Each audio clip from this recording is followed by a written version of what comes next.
Estamos de volta com o Jornal da Manhã e você confere agora como fica o tempo. Quem traz as informações para a gente é a Caroline Santos. Bom dia, Carol. Bom dia, Lília. Bom dia para você que nos acompanha aqui no Jornal da Manhã nesta quarta-feira. E o clima fica nublado no Espírito Santo, viu? Nublado também, é parcialmente nublado no Rio de Janeiro, Sudeste, Leste e Nordeste de Minas Gerais. As demais áreas da região, claro, é parcialmente nublado com névoa seca. Já aqui em Paracatu, Noroeste Mineiro, clima de sol com algumas nuvens, mas também não chove, com a mínima de 15 graus e a máxima de 33 graus. Quinta-feira eu volto com mais informações para você. Tchau, tchau, Lília. Ok, Carol, obrigada pela participação. Até amanhã. Olha, o Tribunal de Justiça de Minas Gerais e a Fundação Hemominas promovem nesta semana o cadastro de pessoas que desejam ser doadoras de medula óssea. A compatibilidade é de 1 a cada 100 mil pessoas. A expectativa é que sejam cadastradas mais de 700 pessoas no estado. Doadora de sangue há 7 anos, Jéssica resolveu hoje fazer o cadastro para se tornar também doadora de medula óssea. Eu tinha um pouco de medo no início, mas depois de tanto tempo doando, eu decidi considerar. E aí ficou mais fácil também, porque está aqui no local de trabalho. Alessandra foi a primeira a chegar. Aproveitou que trabalha perto do TJ para também realizar o cadastro. Sempre tive vontade de fazer o cadastro para doar a medula. Então hoje eu tive a oportunidade de vir e acabei passando por aqui e doando. A facilidade para as duas veio com a parceria entre a Fundação Hemominas e o Tribunal de Justiça de Minas. Durante 4 dias, 7 comarcas do TJ no estado vão oferecer o serviço. Hoje nós queremos 700 doadores, que é uma quantidade excelente, né? E as pessoas também não podem ser mais, porque tem toda uma equipe, né? E um número certo de... Então eu acho que nós vamos atingir essa meta, que é fundamental importância. E já é o segundo ano, ou seja, na primeira nós também conseguimos atingir a meta, mas antes de tudo, né? Antes de tudo, nós queremos essa participação que está acontecendo de todos. É importante, né, que a população saiba que é simples, né? Só trazer um documento oficial que tenha foto, né? E ter de 18 até 59 anos e poder se cadastrar aí a ser um possível doador de medula óssea. Caso as amostras indiquem que existe um receptor compatível, o doador cadastrado é informado. Por isso, é essencial manter endereço e telefones de contato sempre atualizados. E nós recebemos agora em nossos estúdios o presidente do Comitê da Bacia Hidrográfica do Rio Paracatu, Antônio Eustáquio, Tonhão, também do Movimento Verde, um ambientalista aí bastante conhecido em nossa região. Nosso tema, é claro, é crise hídrica em Paracatu. Bom dia, Tonhão, seja bem-vindo. Bom dia, um abraço a todos, um abraço para você. Então, assim, a gente fica muito satisfeito por estar mais uma vez aqui contribuindo com vocês. Tonhão, o paracatuense já começa a sentir a falta de água. Qual a realidade do Ribeirão Santa Isabel? Olha, Lília, na realidade o Ribeirão Santa Isabel há mais de 30 anos que já é uma preocupação para o estado de Minas Gerais. Prova tanto que quando Newton Cardoso era governador, foi criado a área de preservação especial do Santa Isabel, que é uma área que tinha naquela época, capacidade de fornecer água para abastecer a cidade de Paracatu, né? Então a situação hoje é preocupante, né? Não é grave, mas é preocupante, porque o manancial, mesmo com 50% de chuva esse ano, a mais que no ano passado, ele está passando por dificuldade, porque não tem água para abastecer a cidade. A gente pode ver aí as imagens que você mesmo esteve ali conferindo, né? Nessa análise, nessa sua visita ali, que foi feita nesta semana, o que a gente pode adiantar da situação lá nesta semana, por exemplo? Bom, nós acompanhamos desde junho do ano passado, quando foi instalada uma estação telemétrica automatizada, a gente acompanha os dados constantemente ali do Ribeirão, né? Do Ribeirão Santa Isabel. Essa estação ela está a 30 metros mais ou menos por cima da captação aqui de água para abastecer Paracatu. Então a gente tem observado que tem dias que tem pico para baixo, né? Muito alto. A gente sente que tem uma retirada de água por cima da captação que abastece a cidade, uma retirada muito grande. Então, em cima disso, o próprio Estado, o Comitê da Bacia Hidrográfica do Rio Paracatu, entrou em contato com o Estado e falou: olha, a situação aqui está essa. Aí eles criaram uma portaria, né, que foi publicada hoje, onde foi decretada a área de restrição de uso de recursos hídricos. Então tem vários procedimentos, o pessoal que retira a água daquela região que tem outorga, eles são obrigados a diminuir em 25% a outorga, se não cumprir a retirada de água que está na outorga, se ele não fizer aquilo, aí ele é fechado a irrigação dele. Só que tem um detalhe, pelo que a gente observou, conversando com os irrigantes, que nós já chamamos os irrigantes para conversa, o comitê, né, reuniu com a Copasa, com os irrigantes para ver a situação. Eles mesmos falaram que eles já estão retirando a metade da água que eles retiravam. Então eles mesmos já reduziram, porque não tem água nem para o empreendimento dele. Por exemplo, tem produtor lá que tem um pivô para irrigar 100 hectares, está irrigando só 40. Então já era, né, já se esperava isso. Agora, eu entendo que nós temos algumas ações que têm que ser feitas. Primeiro, recuperar a bacia hidrográfica, porque aquilo ali era uma área de preservação especial. Várias ações estão sendo implementadas lá para mudar essa história, inclusive a criação do Parque Estadual. O Parque Estadual de 8.000 hectares foi criado para proteger os mananciais da cabeceira de Santa Isabel. Só que depois que foi criada essa lei na década de 80 pelo governador Nilton Cardoso, a área foi totalmente devastada, né? Como foi devastada, era uma área muito sensível, conclusão, o solo não absorve, o terreno não absorve a água para alimentar o corpo d'água.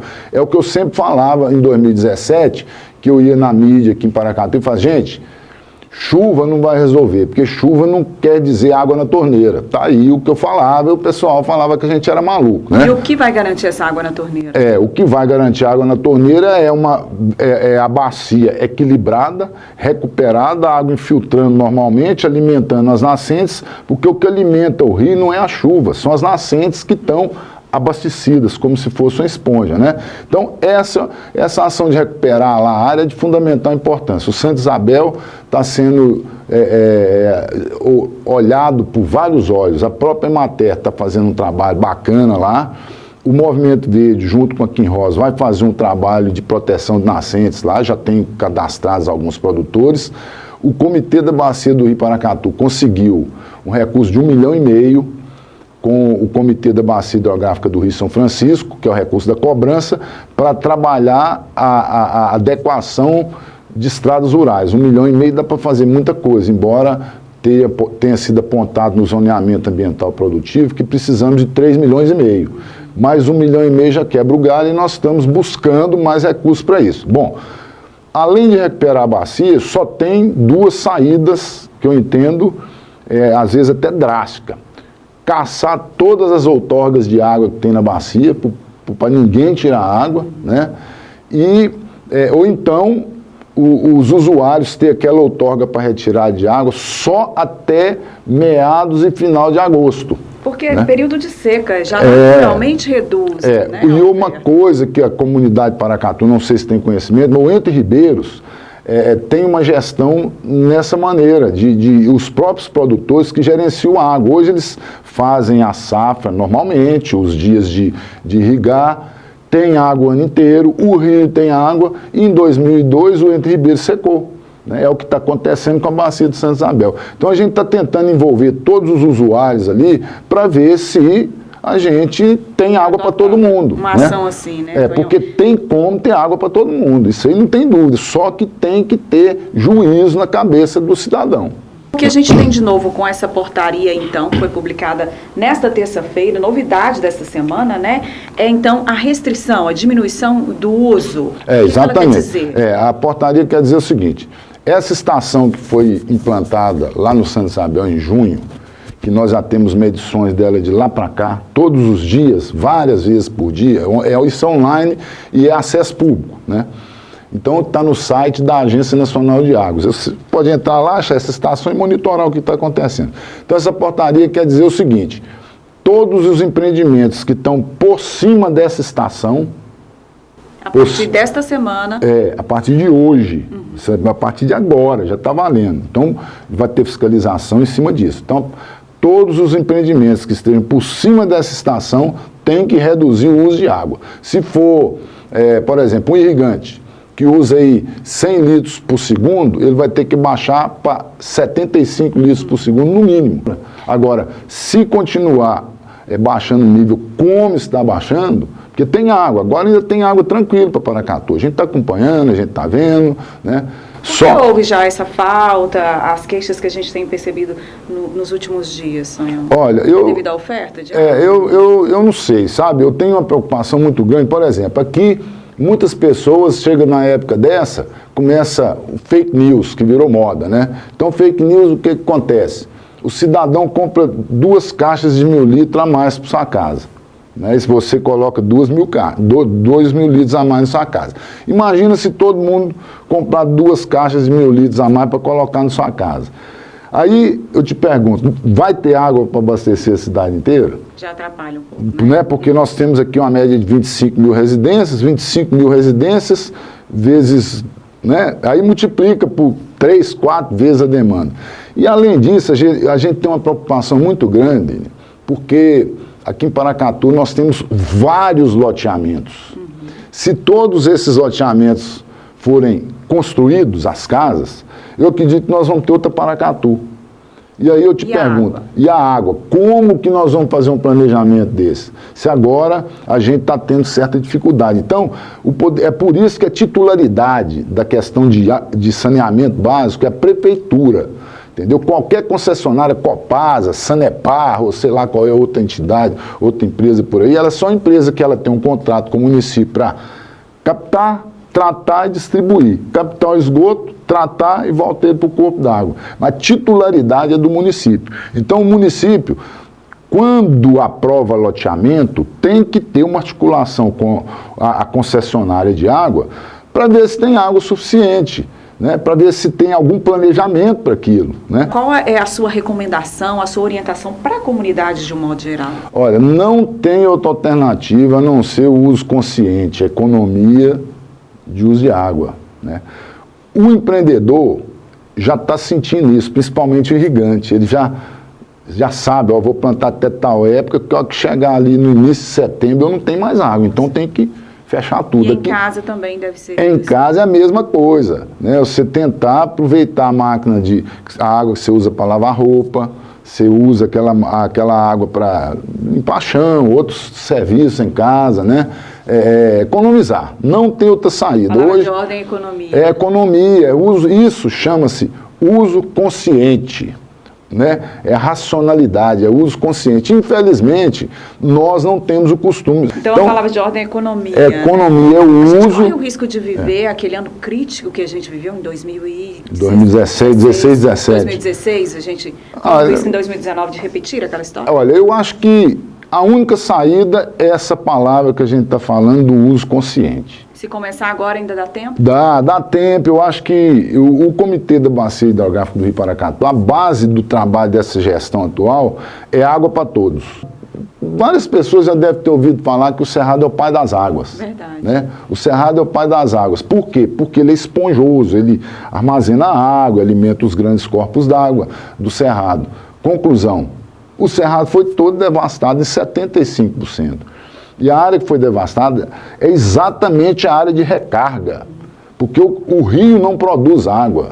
O que produz água é a área de recarga, onde a água bate, filtra e vai para as nascentes alimentando os rios. Porque se você analisar friamente, os rios podem ser de concreto, porque o rio não é quem produz a água, ele é só o canal para a água, né, caminhar. Então eu volto na questão da crise hídrica em Paracatu. Então esse ano ainda, se houver uma economia, pelo que você pôde perceber lá no Ribeirão Santa Isabel, ainda vamos ter água até o final do ano, até passar esse período crítico aí de seca? Eu acho que se a comunidade abraçar a causa e procurar economizar, é tranquilo, dá para passar isso tranquilo. E as obras que a gente tanto aguarda aí, né, implementadas pela Copasa em relação ao reservatório, né, outras obras que foram anunciadas que estão em atraso também, elas vão contribuir quando forem efetivadas? Olha, essas obras, elas vão contribuir.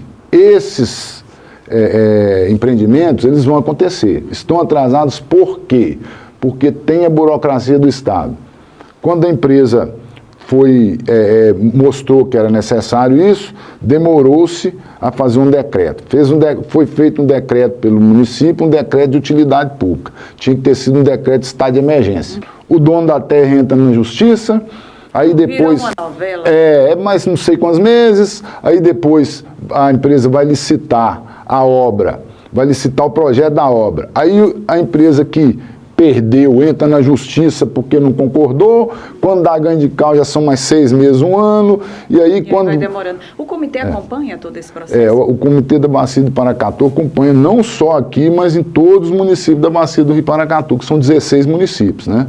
Então, lembrando você aí de casa, olha, a situação do Ribeirão Santa Isabel é realmente, precisa de atenção, é necessário uma atenção especial nesse período, né? Já tem aí a portaria restringindo o uso de água a partir desta semana, o comitê tem acompanhado ali o Ribeirão, e a palavra de ordem neste momento é economia em Paracatu, para a gente não viver o que nós vivemos aí, final de 2015, 2016, né? Período bastante crítico de seca. Nós conversamos agora com o Tonhão, ele que é presidente da CBH Paracatu. Muito obrigada, Tonhão, pela presença. Beleza, estamos aí. Agora é só reforçando para a sociedade, né? Infelizmente, os órgãos que deviam falar isso que a gente está falando, não tem dito, né? Então nós estamos como órgão de Estado, que é o Comitê da Bacia Hidrográfica do Rio Paracatu, levando essa informação para a sociedade. Ou a gente toma juízo, ou nós vamos ter prejuízo. Ou nós não vamos tomar água. Ou não vamos tomar água, exatamente. Muito obrigada pela presença. A gente vai para o intervalo, já eu volto com o Jornal da Manhã.